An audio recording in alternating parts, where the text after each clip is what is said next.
സംസ്ഥാന സാംസ്കാരിക വകുപ്പിന്റെ വജ്ര ജൂബിലി ഫെലോഷിപ്പ് പദ്ധതിക്ക് കീഴിൽ വിവിധ കലകൾ അഭ്യസിച്ച വിദ്യാർത്ഥികളുടെ അരങ്ങേറ്റം നടന്നു. തളി ജൂബിലി ഹാളിൽ 200 വിദ്യാർത്ഥികളാണ് കലാപ്രകടനം നടത്തിയത്.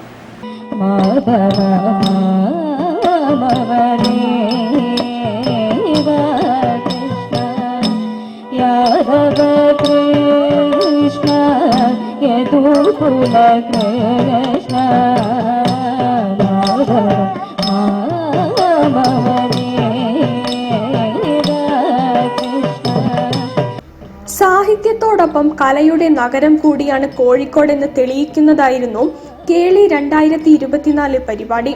കോർപ്പറേഷന്റെ നേതൃത്വത്തിൽ സംസ്ഥാന സർക്കാരിന്റെ സാംസ്കാരിക വകുപ്പ് വജ്ര ജൂബിലി ഫെലോഷിപ്പ് പദ്ധതിയിൽ പരിശീലിച്ച 200 വിദ്യാർത്ഥികളുടെ അവതരണമാണ് കോഴിക്കോടിന്റെ കലാ മികവ് വ്യക്തമാക്കിയത്. 4 മുതൽ 74 വയസ്സുവരെയുള്ളവർ 2 വർഷത്തെ സൗജന്യ കലാപഠനത്തിന്റെ മികവിൽ അരങ്ങിലെത്തി.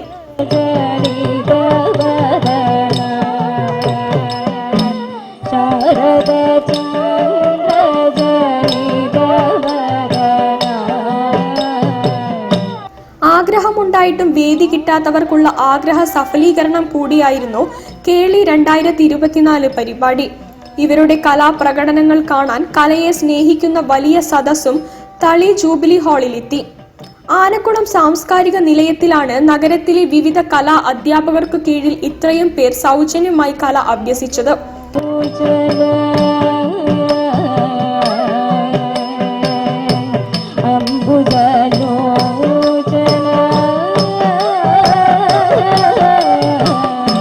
മോഹിനിയാട്ടം, കഥകളി, ദഫ്മുട്ട്, സംഗീത കച്ചേരി, ചെണ്ട, നാടകം തുടങ്ങിയവയെല്ലാം അരങ്ങിലെത്തി. മേയർ ബീന ഫിലിപ്പ് ഉദ്ഘാടനം ചെയ്തു. കൈതപ്രം ദാമോദരൻ നമ്പൂതിരി മുഖ്യാതിഥിയായിരുന്നു. കോർപ്പറേഷൻ സ്ഥിരം സമിതി അധ്യക്ഷ കെ കൃഷ്ണകുമാരി അധ്യക്ഷത വഹിച്ചു. News bureau, Kozhikode. വാർത്തകളിൽ ഒരു ഇടവേള കൂടി. ക്യാൻസറിനെതിരെ പൊരുതാനായി കാലിക്കറ്റ് സിറ്റി സർവീസ് സഹകരണ ബാങ്കും MVR ക്യാൻസർ സെന്ററും സംയുക്തമായി അവതരിപ്പിക്കുന്ന ക്യാൻസർ ചികിത്സാ സഹായ പദ്ധതിയാണ് മാസ് കെയർ.